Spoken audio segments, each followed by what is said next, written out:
សូមជូនកំណាព្យនិពន្ធនឹងរៀបរៀងដោយលោកស៊ីនឿ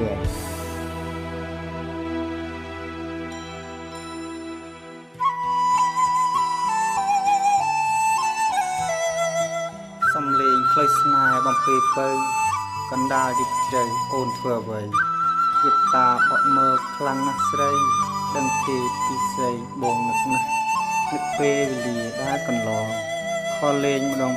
បងចាំច្បាស់ឥឡូវចិត្តអូនបានបដូរផ្លាស់ភ្លេចរឿងចាស់អស់ហើយខ្លៅ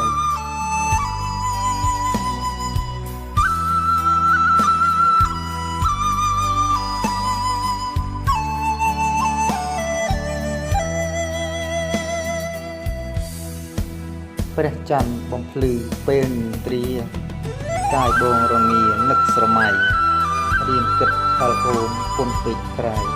ទាំងយប់ទាំងថ្ងៃសែនមួម៉ងយប់យន្តប្រតិធ្លាក់ចំណូលរឿងចិត្តធ្ងន់ធ្ងររកស្នេហ៍ស្នងសុំស្ដាំកាប់តកាប់ពុនផងហើយតបមកបងផងពីបា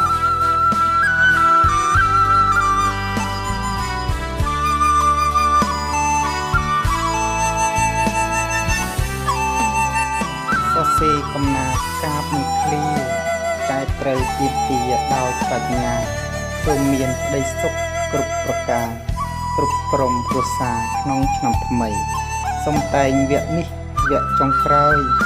ជាកិច្ចបង្ហើយដោយមេត្រីសូមទោសបងប្អូនទាំងប្រុសស្រីមេត្តាខន្តីបើមានឆ្កើ